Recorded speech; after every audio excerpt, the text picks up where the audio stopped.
Hey everyone, welcome to AMC Movie Talk for movie fans. I'm your host, Ashley Mova, and this is the daily show where we give you all of the latest news from the world of movies, plus a little bit of insight into what it all means. Joining us as always is AMC Movie News Editor-in-Chief, John Campea. Greetings and salutations, everybody. Welcome to the best damn movie-related show on the internet, coming to you live from the Stream.TV studios here in Hollywood, California. Go see 22 Jump Street when you get a chance. That's all I'm going to say. Also here, writer-director John Schnepp. Hey, what's going on? I didn't see 22 Jump Street. I don't know what he's talking about. But I'm going to see it in 2 weeks. Also here, AMC Movie News Editor Amy Rose Eisenbach.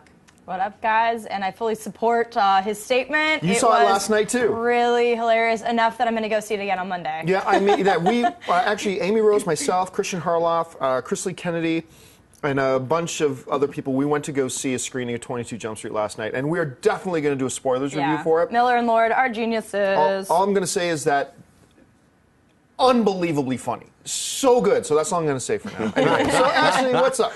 New images have hit the web from the upcoming book, Teenage Mutant Ninja Turtles, The Ultimate Visual History, which gives us a clear look at the concept art for Shredder and Master Splinter in the upcoming Teenage Mutant Ninja Turtles movie, being produced by Michael Bay and directed by Battle Los Angeles director Jonathan Liebesman. John, what do you think of these pieces of concept art? Look, I'm still apprehensive about this movie for 1,015 different reasons. I really, really am. But I had to say, when the trailer came out, I did not mind the trailer so much. It was better than I thought it was going to be, the trailer. Still am nervous about the movie.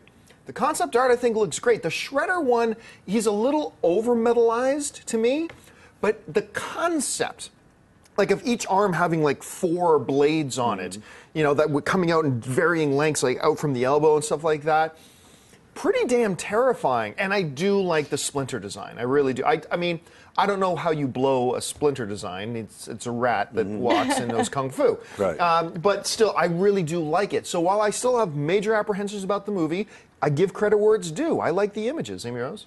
I also like the images. I mean, when we first saw that first batch of concept art, I was like, maybe I shouldn't be so negative about this. And then I saw the trailer, and I did not share your love and enthusiasm for it. Or I did not say love and enthusiasm. I took it back. I knew you were going to get on that. But you actually thought it was okay. Yeah, I thought it was pretty bad. So far, the concept art is great. And I think the Shredder specifically looks like a worthy villain, a very menacing, authoritative villain. And that's what I want this representation to be. Even and if it is David Fichtner. William Fichtner, I should say. I like Fichtner. I love He's a quality actor, and his voice is great. But yeah, we'll see. But and come on, he looks like a wise, great rat. That's what I want to see too. So I like both of the concept art, but again, the 2 trailers I've seen so far, I'm kind of like, wah wah. Schnepp? I think it looks great. I think Shredder looks fantastic, badass, like a worthy opponent. Like, if you're going to be fighting 4 Ninja Turtles, you better have that dude. Yeah. Yeah. And, you know, honestly, like, I like the Ninja Turtles, but it's always been like, you know, I'm older, so it's like, I've never really been into it. Like, I remember seeing the very first movie, and I was like, oh, that's fun, these turtles that eat pizza. And I remember when the comic came out, and I read a couple of those, and I was like, but I never was really that big of a fan of it. I just liked it. So I didn't watch the cartoons. Seeing this and hearing all the people talk about, the turtles have nostrils, this and that, you know, I look at it as like, well, they really did a really good revamp on their armor. They really look like... it looks great. Yeah, they look more ninja than they've ever looked. Way to be positive. So, no, I'm just saying, I know. it's really hard for me to get negative about it because I'm not so attached to all these other things that other people are. I did grow up on it. It's a little different. Yeah. For me, it's like that rat looks like some kind of weird, cool Yoda rat, you know? He sure Shredder does. looks really menacing, and, you know, the trailer that I saw so far looks fun. So I'm going into it with more of an open mind. So. All right, what's next?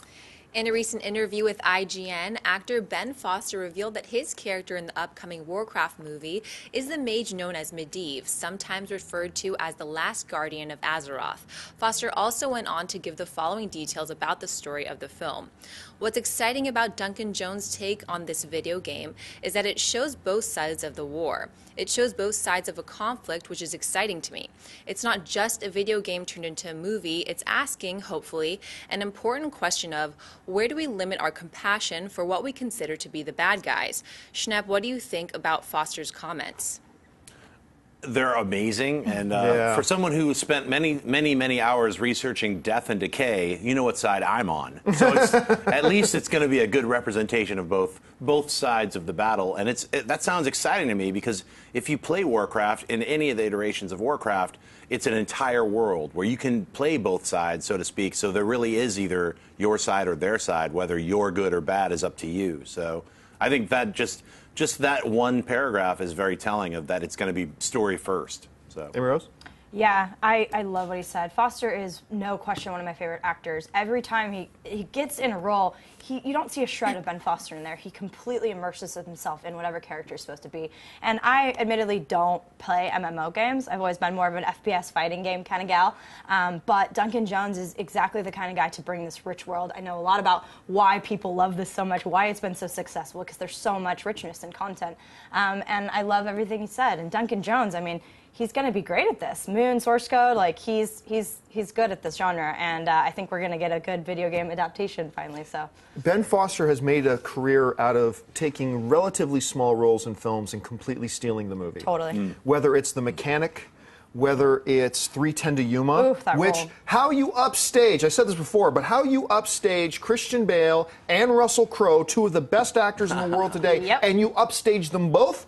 Even his remember his small role in 30 Days of Night? Of course. Like, he blows your Lone mind. Survivor, he stole that one, too. And, of course, Angel, of course, Well, in the of X-Men course. film. But anyway, but what really impresses me most about these comments, the whole notion of, I usually find it a weakness in films when they make the bad guys just the mustache-twirling bad guys. They're just, why are they evil? Because they're evil. Okay, that's fine. And you can get away with that in things like zombie films or some monster movies or whatever. Right.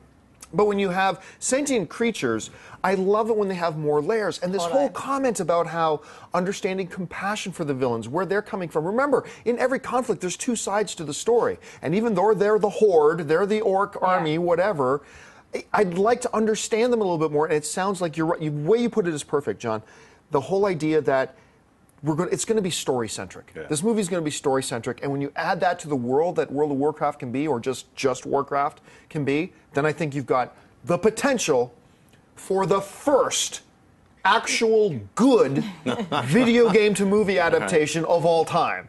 So I'm excited about it. I think that's why Trask was so good in X-Men, because again, he wasn't the twirling. He really had very clear-cut motivations, and he was very layered. And that's what I want to see in my villains. And they were benevolent motivations. They were good.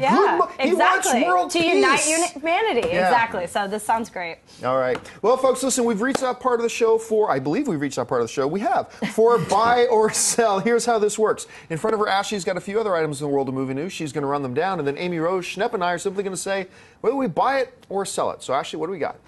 Actress Sigourney Weaver will probably always be best known for her portrayal of Ellen Ripley in the Aliens franchise. Weaver appeared in 4 films as a character and now says she would be open to coming back for a 5th film. Weaver said the following: "There's more story to tell. I fear there's a longing in certain groups of fans when I meet them for the story to be finished, because we really left it up in the air. And I feel a bit badly about that because I was part of that decision-making process. I didn't want to make 4 and 5 in a bundle. I think it's hard to make these films all in a big lump. You need time to sort of let things resonate, so I can imagine a situation where we could at least finish telling her story." John, buy or sell that Weaver's comments could lead to another Aliens film? Sell. Absolutely sell. I mean, I kind of laugh sometimes. You can always tell when it's a slow news day around the movie news sphere when an actor says, oh, yeah, I'd like doing a role like that, and then sites run stories based on it. Oh my gosh, Leonardo DiCaprio, or who's a smaller frame actor right now? Let's go back to Ben Foster. Ben Foster said he would enjoy playing Ronald Reagan. A Ronald Reagan movie must be coming. So, well, look, this is their job.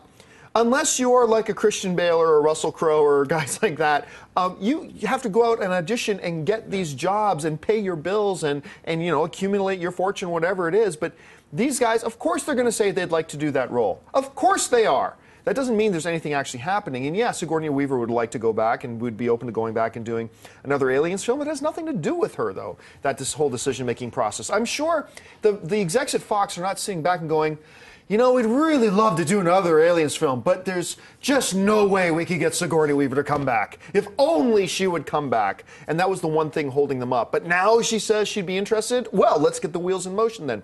Nah, I mean, there's nothing wrong with what Sigourney Weaver said at all. I'm glad she said it. But that doesn't actually mean anything for us as film fans as far as the future of an Aliens franchise goes. Anyway, Schnepp, you read the comments. Sure. What did you think? You know, I'm going to buy it. I agree with you, but on the other hand, someone like Sigourney Weaver, who was in the first 4, wanting to come back to a 5th builds that franchise a little bit more. It reinvigorates the first 4 for viewers and puts a face to the 5th movie.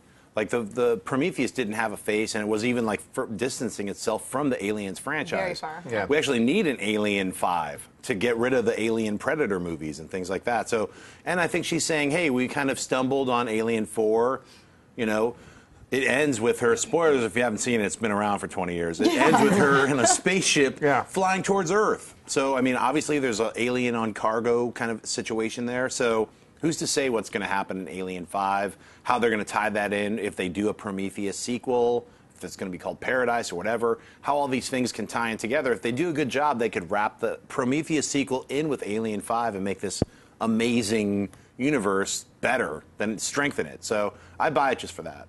Heroes? Yeah, I'd buy that we could see another Alien film, but also that Sigourney's comments don't necessarily mean it's happening. I mean, Alien Resurrection, meh, it didn't really uphold the rest. Is kind. It is kind. I'm usually the optimist on the team anyway, so I'm being kind about it. Yeah, it wasn't good, all right? Love you, Winona. Love the cast, whatever. Did not work for me. I still go, the original Alien was the best. Ridley was the man that brought us this universe. It makes sense. And the other, you know, Cameron Fincher, like, I love this franchise so much, and Ellen Ripley is one of those characters that is one of the most incredible warriors from the female side that we have. Her and Sarah Connor. Those are the like, two. Nowadays we have Katniss, who still isn't on the level of these other things, but I'm just saying in terms of female-fronted heroes. Yeah, we don't have the same kind of level that we used to. So I personally would like to see another one, especially with Sigourney, and I want Ridley Scott to come back and direct it. I was in the camp that was disappointed with Prometheus. I thought that they really touched what they could have with all the richness in there. Yeah. So I would like to see them actually tie the universe together. That's what made me excited in the first place, and do another Alien film. So, all right, what's next? A brand new poster and trailer for the upcoming Dwayne "The Rock" Johnson film Hercules has just hit the web. Hercules opens in AMC theaters everywhere on July 25th. Schnepp, buy or sell this new poster and trailer? I'm going to buy it. I'm looking forward to seeing this version of Hercules. From the trailer, it gives me a little that Jason and the Argonauts feel, you know, but updated. And I'm a fan of that. Harryhausen, but with computer graphics. Let's see it. So, Hey, Rose? I'm gonna sell it for now. I don't think anything spectacular about it. I love The Rock. We talk about it all the time. He's charming and wonderful, and I actually think the man can act as well, as we've seen in more recent, you know, of his works. But I'm not that hooked by the trailer. I'm not that hooked from the poster. I think this is gonna do exactly what you should do from a poster, but the trailer specifically, it's not really hooking me just yet. So I'm still gonna see it. It'll probably be a mindless, fun popcorn flick, but with Ratner at the helm, I buy it. I really liked this second trailer, and I was not impressed. Like, I saw the first trailer with The Rock in Las Vegas for the first time, and to be honest with you, despite being the fact that The Rock was there and electrifying the room, come on, I was meh on the trailer. I think the second trailer is a vastly superior one to the first one. It's definitely better, and it caught my attention. It got me involved. The poster's a poster. It's the character just standing there, whatever. But the trailer for me was really quite impressive, so I liked it a lot. So for me, it's going to be a buy. TMZ got its hands on several new images from the sound stages of the upcoming Star Wars Episode 7 currently shooting. In this picture, we see construction on what appears to be none other than the Millennium Falcon. John, buy or sell the idea of physically building a life-size model of the Millennium Falcon for the movie? You know what? At some point, I probably initially would have said, after seeing this picture, sell. There's no need to build a life-size constructed Millennium Falcon. There's just no need for it. This is one of those things where a CG use would be the better use and would be a wise use of time, finances, energy, and effort. However, then I looked at some more pictures in the set, and they're building like slightly more advanced X-Wings as well, and they're building all these other things. And now, thinking in that context of having scenes where they're actually walking around a hangar, a 360-degree type of scene, and you actually physically have all that stuff in there, suddenly now it kind of sounds and looks special to me. So, taking all that into context, for me, it's a buy. Amy Rose? I mean, magical, completely magical. To have a life-size Millennium Falcon is just like the dream. Like, can you please like have a contest that I can just walk in and be part of the magic? Like, this to me, I mean, sure, it's really expensive and maybe it wasn't necessary, but I just think, I mean, if you're ever going to build something out like this and lifelike, it's pure magic. That's just the word that really fits right for me. And to see that up close and personal, I'd probably faint from excitement. So I think this is really exciting. Yeah, I'm going to buy it as well, and I'm already imagining a scene where it's like they're dusting off the cobwebs and the lights are like clink, clink, clink, clink, like all turning on, and you're basically practically seeing in real life the Millennium Falcon lights coming on in this big, you know, that's at least, I'm hoping that would be the case, but I'm all for it. I love practical effects. I'm a big proponent of reality and, you know, and the meshing of CG and practical. So seeing this it's not just like a war cry, like, yes, practical effects. It's like, let's do it the right way. I mean, because a lot of movies have fumbled and tripped up by doing bad CG, and it ruins the film. So obviously they wouldn't do that with Star Wars, but I think what JJ and the whole crew of the new Star Wars vision, they're trying to get back to relating with the original trilogy. So that's the way to do it. And through one of the most iconic symbols of this universe. Yeah, which is the Millennium Falcon. All right, folks, we've reached that part of the show for Mailbag. Listen, if you've got a topic or a question you'd like us to address on the show, you can email us anytime at amcmovietalk@gmail.com. Every day we take a little bit of time to take your questions. Ashley's got a couple of them pulled out. So, Ashley, what do we got? Vanessa Mullen writes, rock on AMC. The other day, Rob Liefeld tweeted that Marvel is specifically trying to choke out Fox's X-Men and Fantastic Four movies by not releasing toys for them. Is this true? Thanks, and bring on the filthy. It's one of the stupidest, most ridiculous propositions I've ever heard somebody suggest. Toys do not drive movie ticket sales. Movies drive toy sales. Guess what? I never grew up with one Avengers toy, and I'm a huge Avengers fan. That's right. I never grew up with one Star Trek toy, and I'm a huge, big fan of the Star Trek films. Yes, I did have some Star Wars toys. Yes, I did have some Transformers and all that kind of stuff. Absolutely and indeed. But this whole concept that Marvel is going to choke out the X-Men line by not selling X-Men toys. Right. It's a ridiculous notion. There's 1,000 different reasons about 1,000 different plausible reasons about why Marvel is not putting out certain toys at certain times. Maybe they're not even allowed to. Maybe they don't see the point in releasing X-Men toys that have no resemblance. Maybe Fox didn't want to put that money in because they were worried about being yes, a like failure maybe or something. Fox doesn't let them put out, resemblances of Hugh. Right. I was going to say Hugh Hefner. Hugh Hefner as Wolverine. Hugh Jackman. Now you're talking. Now there's a movie. And, maybe they didn't want. There's 1,000 plausible explanations. One of them is not. Yeah, Marvel just doesn't want to because they want to choke out the popularity thing. It's a ridiculous notion. Amy Rose? Yet another Marvel conspiracy to add to the mix. It's funny. Yeah, you don't have toys. You have toys and other different, materials, promotional materials to extend the life of a film and franchise, not to work the other direction. I didn't buy my little nephew a Wall-E toy hoping he'd see the movie after. He loved the film, and then I bought him the toy to continue that, in our home. Such, even though he doesn't live in the weird, but yeah, you know what I mean? It's not the other way around. So this is just funny. I mean, X-Men obviously doesn't need any more help. It's crushing it. It's number 2 continuously. I mean, word of mouth, highest grossing X-Men film. They're doing just fine. Now, Fantastic Four, on the other hand, we're going to have to wait and see. But this is not hindering the ability to make money, which, again, they're going to make money and try to franchise this as long as they can. So here's the thing. Here's, you just brought up an interesting point, right? X-Men Days of Future Past, in just 9 days in the box office, became the #1 grossing X-Men film of all time, right? Okay, so let's flash back 15 years to the first X-Men film. How many people bought toys in Walmart of Patrick Stewart as Professor Charles Xavier in the wheelchair? None. They don't exist. Or as Ian McKellen as Magneto. As far as I know, they did have some of the Wolverine in that like kind of black outfit. where there's some special stuff, but generally speaking, there weren't big long toy lines, right? I mean, my nieces and nephews didn't own them. They did have now that I'm thinking back, they did have an X-Men line where they did have Magneto. They did have an X-Men. See, it must have been ridiculously unsuccessful or small. Yeah, there were only a couple of. Right. I think they had like 6 figures, and probably diehard fans bought them. I didn't buy them. And yet, the box office, Right. you know, X-Men Last Stand became the biggest one of all time. Now we've got this one, and yet there's not generations of children with these little X-Men toys, and yet their popularity grows. And in fact, there's nothing to say that they won't come out with X-Men Days of Future Past action figures now. Now that the movie is such a giant hit, maybe toy manufacturers will be like, you know, when the Blu-ray comes out, let's rock a couple of special editions. But here's a question: whatevers. who has control over that?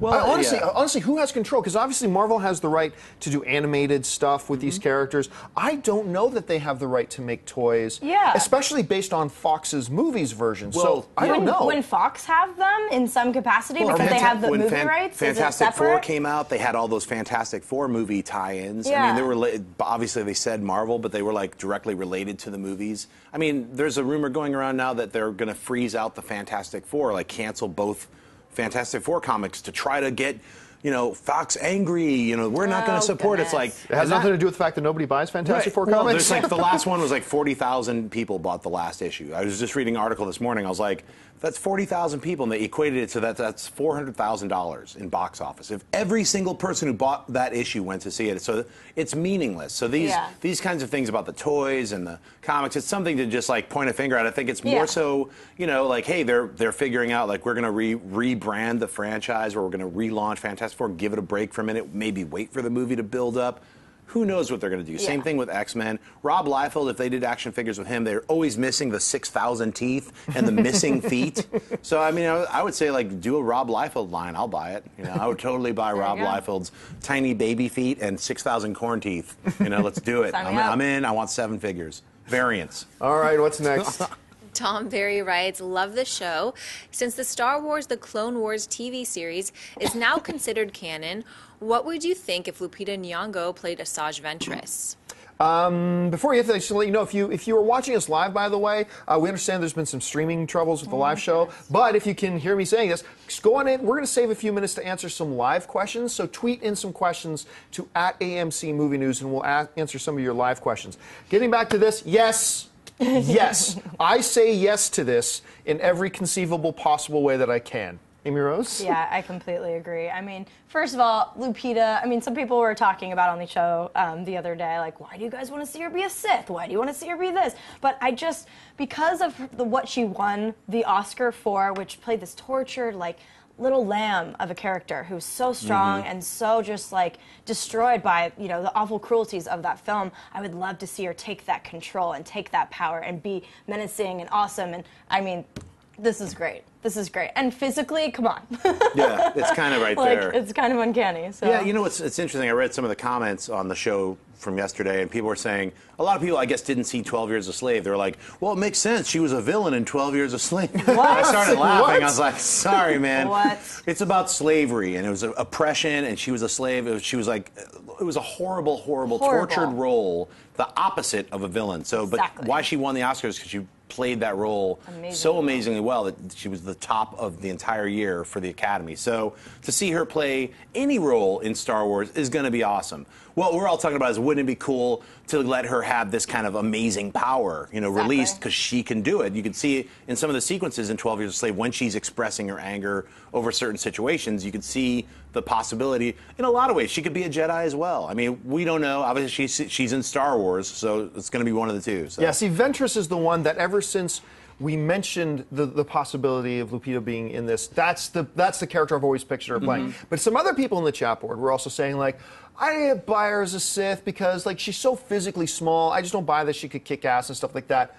I'm sorry, have you seen the other Star Wars movies? Have you seen Emperor Palpatine? This little frail really whatever guy? It's not about that. About the Sith, the Sith is about power. And the power comes from the dark side of the Force. Which is powerful, baby. And don't look at that and then tell me you wouldn't be crapping your pants. Yeah. If you walked into that in a dark alley, urinating yourself, and rightfully so. And you wouldn't go, oh, she's just a small framed girl. No. That don't matter. Yeah. Like that will, yeah. She's got you. Yeah, she's got you. Like she's got you. Anyway, folks, I said we would take a couple minutes for some live questions on our Twitter stream. Once again, you can tweet to us at AMC Movie News. So Ashley's keeping her eye on the Twitter stream. So Ashley, what are people asking? Dave Coca writes, other than Maleficent, I was wondering what movies, not just Disney, would you like to see from different characters' perspectives? Oh, that's a great question, actually. This one is a Disney film, but somebody mentioned an actual Jafar movie to me once. And while at first I kind of guffawed at it, when I really thought about it, Jafar is actually a pretty interesting character. That's one I wouldn't mind seeing from the other guy's point of view. I believe somebody tried. I was thinking about maybe a zombie movie from a zombie's point of view, but they kind of did that with the romantic film they just did, the Romeo and Juliet. Right. Oh, yeah. What was the name of that one again? Oh, Warm Hearts. Warm Bodies. Warm Bodies. So they Warm tried. Thoughts. They kind of tried to do it from that. But no, I think the problem is a lot of people don't want to go back and watch the same story just from a different point of view. Right. So that's a difficult proposition. But I'd be intrigued if you could find the right one. What about you guys? I would do Snow White and the Seven Dwarfs from all seven dwarves' perspectives, like 7 little shorter episodes, and be like Sleepy, and then just show Grumpy, like from his perspective. That could be pretty funny, but that just comes to mind. Yours? How about the Never-Ending Story from Valcor? Valcor's point of view, sure, I could see that. How about pretty Bambi cool. from Bambi's Mom? It's only 2 minutes. And she's burning in fire, and this credits for like. You're so morbid. All right, what's next? That was sad. Christian Johnson writes, what are your top 3 Scorsese films? Oh, goodness. I don't like these top Me 3, either. top 5 because you need time to sit down and really think about Taxi them. Driver, Goodfellas, Taxi Driver's Casino, up there, Goodfellas. bam. Yeah. Departed is actually my Wolf of favorite Wall one. Street, Departed. Wolf of Wall Street's good. Raging Bull. Mean Streets. Yeah. Yeah. I think we covered them. Yeah, I mean, you actually have to sit down and really think about and write them out. It's too hard to cover. But one is What's still up? Goodfellas, always. After Hours. Incredible. All right, what's next? Eric Tish writes, the last 5 weeks have had different number ones at the box office. Will Maleficent end that trend by repeating at number 1? It's possible, actually, yeah. Here's the thing. Edge of Tomorrow, from everything we're hearing, is remarkable. Everybody I've talked to who has seen the film has come back shocked at how much Blew away they love it. expectations. But here's the problem. It is one of the worst marketing campaigns I've seen since John Carter. Not even being marketed. No, is the no, problem. it is. Yeah. It is the worst Yeah. marketing campaign because the trailers suck. The trailers make the movie look like some weird, what is reality, kind of pseudo-psychedelic misplaced, and it just looks like a bad sequel to Oblivion, which wasn't That's that good what to everyone keeps saying, which wasn't yeah. that good to begin with. But everybody I'm talking to coming out of it saying, no, Yeah. it's fun, and it's funny, and it's like great action. It's like, well, that's not what they're telling me with the marketing. Right. So I just don't know that Edge of Tomorrow is going to be able, in its opening week, to top Maleficent. I think Maleficent is actually going to hold on to the number 1 spot. I agree with you. I think that it's going to be the kind of film that word of mouth makes its second week maybe even bigger than its opening. Could. Because I actually tried to go see Edge of Tomorrow last night, and it was packed in the screening, so then I went to 22. Very different movies to see. Very different movies. So we've been trying to see it, and for all those who've been asking, we are doing a spoiler review on Friday about it, because word of mouth has been so strong. Christian saw it. We have a couple people on our team, and they keep raving. Everybody. And Edward Douglas, our friend at Coming Yeah. Soon, actually said it's tied for his number 1 favorite film of the year. And Tom Cruise, I still really like him as an actor. He's a great action star, and Emily Blunt is one of my favorite actresses out there right now. And we know she was fantastic in Looper, so that sci-fi kind of epics, and she's a badass. So yeah, I'm really looking forward to this, and finally going to see it Thursday since last night was unsuccessful. Right. Yeah, I can't wait to see it. Everybody's talking about it. I wish they would just, like I had heard a couple months ago that it's like. It's like got a lot of comedic elements in it, and I was really not interested in seeing it based on the 2 trailers that I had already seen. I was like, terrible trailers. I've seen that. It looks like The Matrix. I've seen that. It looks like Oblivion. I've seen that. It's like Starship Troopers all like meshed together. Everything's gray and people running around in battle suits. Which, believe me, there's nothing wrong with that. That's cool. But then it's not as exciting as seeing something original. For me, I get bored with like the copycat stuff. So to hear that it's such a great film from everybody. And that it's totally being marketed the wrong way. No one even knows Jeremy Piven is in it. You haven't Right. seen him once, and he Had no plays idea. a very key role, I guess. Yeah. So, we'll see what happens. I'm hoping that all this word of mouth creates a little buzz where people are like, you know what, I'm going to go check it out. So it could maybe flip around. And it's based on a book. You know, like All You Need Is Kill. Which has a much better title, by the way. Exactly. So, like, yeah, mistake number one. Yes. They changed they changed the great title Great they title. had, Into a All You soap Need Is Kill, opera. Yeah. to Edge of Tomorrow, which, yes, Yeah, it sounds soap like the opera. title to a Yeah. soap opera. So marketing mistake number Yeah. one was they changed it from a great, unique, memorable With a title. fan base from the book. Yep. Like, that makes sense. Great, because they've changed it ages ago. We've never Yeah. forgotten the title, All You Need Is Kill. Great, memorable, marketable title. They changed that to a very bland, paint-by-numbers title that probably has no real meaning, Edge of Tomorrow. And you're right, it's an ABC Sunday Sounds like a afternoon soap Disneyland opera. ride. And then they put out these horribly artsy, it felt like they were going for artsy, existential, this is not the end. That was awesome. It was just these terrible garbage trailers. Right. Yeah. And it's kind of the opposite of the trend, right? Yeah. Like, we're so used to seing studios put out these amazing That disappoint trailers us in the film, to yeah. terrible movies. Yeah. But every once in a while, you get a John Carter that had terrible trailers, terrible And I marketing, love terrible that movie. titling, and I love that movie. Me too. And now everybody's saying how good this Edge of Tomorrow movie is, and I really just hope that it doesn't get hurt by the fact that they had an incompetent marketing campaign. Right. I mean, Everyone that go sounds see harsh, Edge of but it- Tomorrow. That's Go- what we're trying to Yeah, say. I mean, haven't seen it tomorrow. yet, I can't wait to see it. All right, sorry, I took up too much time with that. Let's get just a couple more. Okay, Sean Horan writes, which Dark Marvel would you like to see get a movie? Sorry, repeat that question? I think they left out the word character. Which Dark Marvel Dark would you like to Marvel. see get a movie? Which dark character? Well, I mean, the first guy I would have said was Apocalypse. Yeah. And that's come from the X-Men universe. The next one is also going to come from the X-Men universe, though, and that to me is Sinister. I'd love, not to be confused with the Sinister Six, the actual character, Mr. Sinister. He is a fascinating character in the X-Men universe, and I'd be really curious to see where you go with him, because it's not like it would have to be a villain-based movie, because Sinister, he's a villain. Right. Yes, but there's so many layers to him that sometimes his own motivations find himself on the right side of the moral compass, too. He's a really interesting dude. I'd like to see Sinister. What about you, Schnapp? For like their own standalone movie? Yeah. That's a hard one, because I mean, most of the Marvel villains for me go hand in hand with the heroes. Like, I love Doctor Doom, but I don't want to see a Doctor Doom standalone movie. He's got to be. I love Magneto, but he's got to be with the X-Men. Either with them, or against them. So Right. Loki's got to be with yeah. Thor. So I mean, to me, it's like, I guess I'll reinterpret the question as I'd love to see MODOK. I would love to see Right. some characters that haven't actually had that shine yet. So I don't see really any villain. I mean, you could say Venom. I'm not a big I'm not demanding to see a Venom movie, and they're already going to make one. So he's a villain, but I'm not a villain based. I need to see a villain movie. So. Speaking of